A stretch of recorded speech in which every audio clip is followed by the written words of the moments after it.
আজকে ময়দা দিয়ে আর ডিম দিয়ে মজাদার একটি নাস্তা রেসিপি নিয়ে তোমাদের মাঝে হাজির হয়েছি। আশা করি আমার সহজ নাস্তা রেসিপিটি তোমাদের কাছে ভালো লাগবে। হ্যালো ভিউয়ার্স, আসসালামু আলাইকুম। কেমন আছো সবাই? যে যেখান থেকে আমার ভিডিওটি দেখছো, আশা করি সবাই অনেক ভালো আছো। ভিডিওটি কেউ স্কিপ করবে না, তাহলে বুঝতে পারবে না আমি কিভাবে এরকম মজাদার নাস্তা রেসিপি তোমাদের সাথে শেয়ার করেছি অল্প কিছু উপকরণ দিয়ে। প্রথমে একটা মিক্সিং বাটি নিয়েছি, মেজারমেন্ট কাপের 1.5 কাপ এখানে ময়দা দিয়ে নিয়েছি। তোমরা চাইলে এখানে আটা দিয়ে এই নাস্তাটি বানিয়ে নিতে পারো। সামান্য পরিমাণে লবণ অ্যাড করে দিয়ে ময়দার সাথে ভালো করে মিশিয়ে নিয়েছি। এখন এর মধ্যে দিয়ে দিচ্ছি তেল 2 টেবিল চামচ। তোমরা চাইলে এখানে তেলের পরিবর্তে ঘি দিতে পারো, আমার হাতের কাছে ঘি ছিল না, আমি ঘি স্কিপ করেছি। এখন ভালোভাবে তেল আর ময়দা মিশিয়ে নিচ্ছি। এমনভাবে মিশিয়ে নিতে হবে যাতে করে হাতে মুঠবন্দি করলে সহজেই মুঠবন্দি করা যায়। এই যে দেখো, আমি এভাবে মুঠবন্দি করে নিচ্ছি, পারফেক্টভাবে মুঠবন্দি হচ্ছে। এখন আমি ভালো করে মিশিয়ে নিয়ে তারপর অল্প অল্প পানি দিয়ে সফট একটা ডো তৈরি করে নিব। আমি পানিটা একবারে দিব না, আস্তে আস্তে পানি দিয়ে ভালো করে মেখে তারপর সফট একটা ডো তৈরি করে নিব। একবারে পানি দিলে পানির পরিমাণটা বেশি হয়ে যেতে পারে, সেজন্য আমি আস্তে আস্তে পানি দিয়ে নিব। ভিডিওটি দেখছো কিন্তু লাইক দিতে ভুলে গিয়েছো, প্লিজ একটা লাইক দিয়ে ভিডিওটি কন্টিনিউ করবে। আশা করি আমার এই সহজ রেসিপিটি তোমাদের কাছে ভালো লাগবে।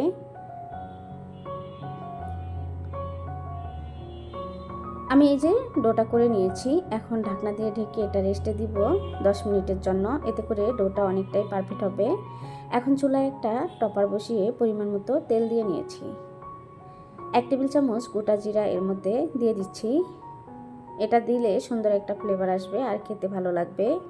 আগে থেকে আমি কিছু পেঁয়াজ কুচি করে রেখেছিলাম, সেটা এর মধ্যে অ্যাড করে দিচ্ছি। আমি পেঁয়াজের পরিমাণটা বাড়িয়ে দিয়েছি, তোমরা চাইলে কমিয়ে দিতে পারো। এখানে অনেক ধরনের সবজি অ্যাড করে দিতে পারো। নেড়ে ছেড়ে পেঁয়াজগুলো ভেজে নিচ্ছি আর পেঁয়াজের মধ্যে সামান্য পরিমাণে লবণ দিয়ে দিচ্ছি, এতে করে পেঁয়াজটা তাড়াতাড়ি ভাজা হবে।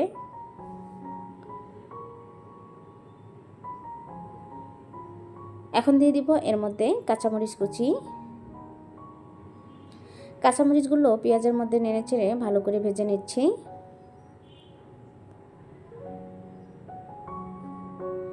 কিছু গুঁড়ো মশলা এর মধ্যে অ্যাড করে দিচ্ছি। প্রথমে দিয়ে দিচ্ছি ভাজা জিরা গুঁড়া, এখন দিয়ে দিব ভাজা ধনিয়া গুঁড়া,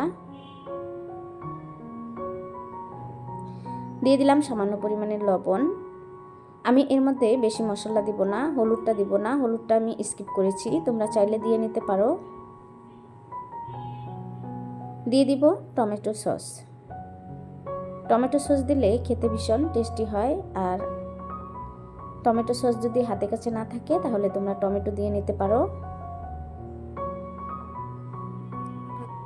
আমি এর মধ্যে অফ ক্যামেরায় সয়া সস দিয়ে নিয়েছি। এখন নেড়ে চেড়ে ভালো করে মিশিয়ে নিচ্ছি। আগে থেকে একটা ডিম বাটিতে ভেঙে রেখেছিলাম, এখন ডিমটা এর মধ্যে দিয়ে দিচ্ছি। তোমরা চাইলে চিকেনের পুর দিয়েও কিন্তু এই নাস্তাটা করে নিতে পারবে। ডিমটা ভালো করে নেড়ে চেড়ে ভেঙে নিচ্ছি আর সবগুলো পেঁয়াজের সাথে ভালো করে মিশিয়ে নিচ্ছি। ঘরে থাকা সামান্য কিছু উপকরণ দিয়ে ঝটপট করে বানিয়ে নিতে পারবে এরকম মজাদার নাস্তা রেসিপি। এটা চাইলে বাচ্চাদের স্কুলের টিফিনেও দিয়ে দিতে পারবে। কিছু ধনেপাতা কেটে রেখেছিলাম, সেটা এর মধ্যে দিয়ে দিলাম।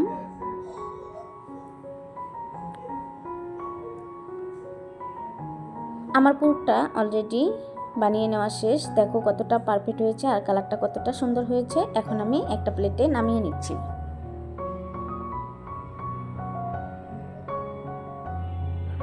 আমি যে ডোটা করে নিয়েছিলাম সেটা লাচি কেটে নিয়েছি আর একটা লাচি নিয়ে বড় সাইজের একটা রুটি বেলে নেব।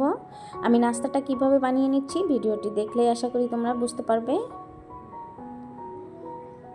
এই নাস্তাটি বানানো একদম সহজ, ভিডিওটি দেখলেই যে কেউ বানিয়ে নিতে পারবে অল্প সময়ে। এটা কিন্তু সকাল বিকালে নাস্তায় একদম জমে যাওয়ার মতো নাস্তা। বাচ্চারা তো এই নাস্তাটা খেতে ভীষণ পছন্দ করে। দেখো বন্ধুরা, আমি একটা রুটি বেলে নিয়েছি।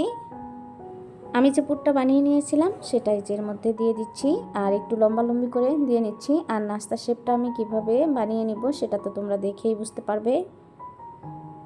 আমরা অনেক সময় বাইরে গিয়ে চড়া দামে এরকম নাস্তা কিনে খাই, তবে অস্বাস্থ্যকর না খেয়ে ঘরে স্বাস্থ্যকরভাবে বানিয়ে ঝটপট করে আমরা কিন্তু খেতে পারি।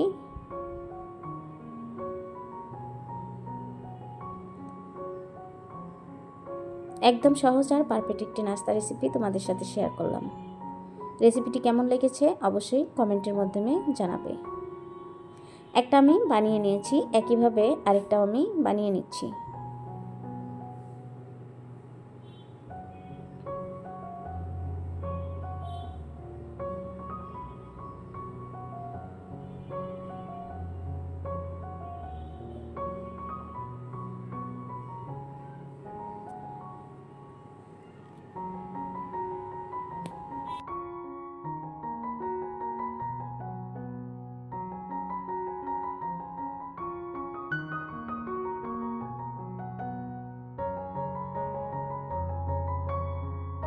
একইভাবে আমি আরেকটা নাস্তা বানিয়ে নিয়েছি দেখো, আর এক এক করে অফ ক্যামেরায় সবগুলো নাস্তা বানিয়ে নিয়েছি। আর এই যে একটা প্লেটে তুলেও নিয়েছি। এখন সবগুলো ভেজে নেওয়ার পালা। চুলায় একটা টপার বসিয়ে পরিমাণ মতো তেল দিয়ে নিচ্ছি। চুলার আঁচটা মিডিয়াম রেখে নাস্তাগুলো ভেজে নিতে হবে, এতে করে অনেকটাই ক্রিস্পি হবে আর অনেকটাই মুচমুচে হবে। দেখো এই যে বন্ধুরা, আমি একটা একটা করে নাস্তা এর মধ্যে দিয়ে নিচ্ছি। একসাথে আমি 4টা দিয়ে ভেজে নেব। 4টা দেওয়ার পরে মনে হয়েছে এখানে আরেকটা দেওয়া যাবে, সেজন্য আমি আরেকটা দিয়ে নিচ্ছি।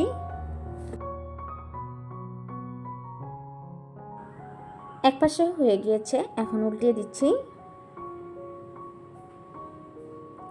উল্টিয়ে পাল্টিয়ে নাস্তাগুলো ক্রিস্পি করে ভেজে নিব। এই নাস্তাগুলো একটা খেলে কিন্তু মন ভরবে না, মন চাইবে আরও খাই। এর জন্য অবশ্যই চেষ্টা করবে একটু বাড়িয়ে নাস্তাগুলো বানানোর জন্য, যাতে করে একটা খাওয়ার পরে মন চাইলে আরেকটা খেতে পারো।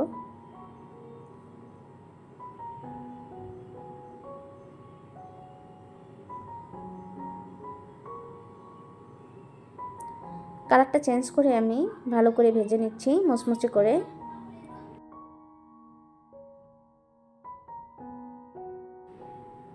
আমি উল্টিয়ে পাল্টিয়ে ক্রিস্পি করে ভেজে নিয়েছি। আর একটা নাস্তা তোমাদেরকে কাছ থেকে দেখিয়ে দিচ্ছি কতটা পারফেক্ট হয়েছে। দেশ এবং দেশের বাহিরে যে সকল ভাইয়া আপু আঙ্কেল আন্টিরা আমার ভিডিওটি দেখছো, সবাইকে অসংখ্য ধন্যবাদ। আমার চ্যানেলে যদি নতুন হয়ে থাকো, ভালোবেসে আমার চ্যানেলটি সাবস্ক্রাইব করে দিয়ে পাশে থাকা বেল আইকনটি অন করে রেখে দিবে। আমিও চলে যাব তোমাদের পরিবারে। আর আমি যে কোনো সময় ভিডিও আপলোড করার সাথে সাথে তোমাদের কাছে নোটিফিকেশন চলে যাবে, সময় সুযোগ বুঝে আমার ভিডিওগুলো দেখে নিতে পারবে। দেখো বন্ধুরা, আমি একটা একটা করে নামিয়ে নিচ্ছি। এই নাস্তাটা তো সস দিয়ে খেতে ভীষণ ভালো লাগে। তোমরা চাইলে কিন্তু এমনিতেও খেতে পারবে, যেহেতু এখানে পুর দেওয়া আছে সেজন্য কিন্তু এমনিতেই খেতে অনেক টেস্টি হয় নাস্তাটা। আর এই যে দেখো কতটা ক্রিস্পি আর কতটা লোভনীয় হয়েছে আর কতটা পারফেক্ট হয়েছে। এটা তো বাচ্চাদের টিফিনে একটা দিয়ে দিলে বাচ্চারা অনায়াসে খেয়ে নিতে পারবে। আমার সহজ রেসিপিটি ভালো লাগলে ভিডিওটি ফ্রেন্ড এবং ফ্যামিলির সাথে শেয়ার করে দিবে, তাদেরকেও দেখার সুযোগ করে দিবে। আজ এ পর্যন্ত, সবাই ভালো থাকবে, সুস্থ থাকবে, সবাই সবার পরিবারের খেয়াল রাখবে। আল্লাহ হাফেজ।